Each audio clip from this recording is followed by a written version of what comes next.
All right, when you live with someone and have to divide responsibilities, like in a marriage or a long-term relationship, sometimes what they call the mental load can fall to the balance of one person, and that person can feel overwhelmed. That's why Dr. Molly Barretts joins us now. She's a clinical psychologist to help us restore balance in the relationship. Doctor, thanks for joining us. The mental load, my wife and I often joke about. She says, you got to carry your mental load around here all the time. I like to describe it like all the intangibles that usually one person in the couple takes care of, right? Yeah, the mental load is all the invisible things that come along with managing a household or a family. And so I don't mean cooking and cleaning. Right. I don't mean providing financially. Those things are visible. Someone can literally see you doing them. Right. The mental load is all the stuff people can't see, like scheduling appointments, remembering birthdays, signing the kids up for camp. The list is truly endless. My favorite video is of when they ask all the guys, what's your daughter's doctor's name, or the friend, and the guys have no clue. The dads are like, I don't know. And the mom knows all the information because they're carrying a lot of times the mental load. How can we bring this up in a conversation? Because a lot of times between couples, it becomes a battle, not a sharing of responsibilities, a sharing of this load. How do we bring that up? Yeah, and this is a tough one because it does fall disproportionately on women. Even though more than 70% of moms work outside the home, we still carry the majority of the mental load. And where we go wrong is that we usually bring it up when we're already frustrated, and we often start it off with like an accusation or a complaint. And so that can sound something like, you never help. And starting a discussion like that is really ineffective because it sets your partner up to be defensive. You're not going to get the constructive discussion that you want. So I tell people to do two things. The first thing is start off with an I statement, talking about how you feel. So I'm feeling really overwhelmed managing everything for the kids' school right now. And then the second thing is state your desire for an outcome directly and just say, I'd really like us to work together to find a better balance for this stuff. Right.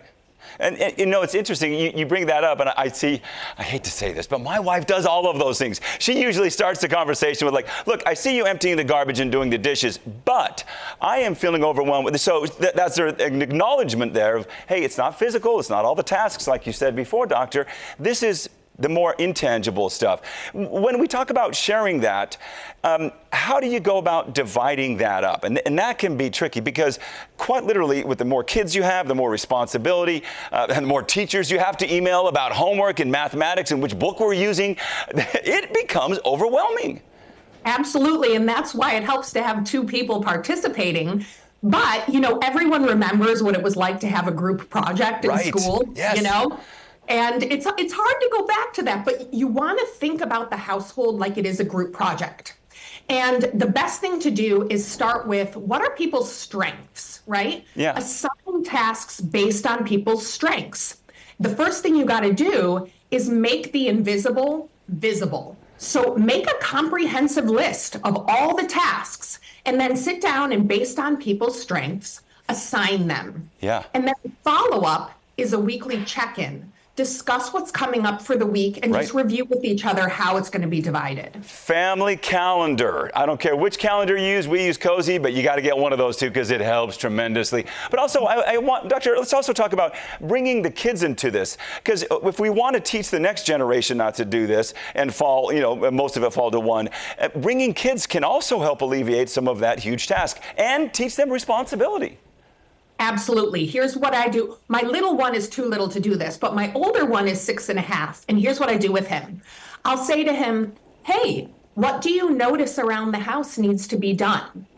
And that is so much better than just assigning him and telling him what to do, because it starts him thinking in a way that's proactive and gets him noticing the tasks that are required to run a household without being handheld through it. So I'll see him look around and he'll say, oh, there are dirty dishes in the dishwasher. And I'll say, what do you think you can do about that? right? And it's not, I mean, what you said right there, what do you notice around the house? It starts their mind clicking into just reaction to be proactive, and that sets the whole tone right there. Dr. Bress, thank you so much for joining us, helping us share the mental load, because let's face it, my wife has been doing it for most of my marriage, and I need to step up. I need to get better. Doctor, thank you so much. You can do it. You can do it. We'll do. Thanks, Doctor. I appreciate it.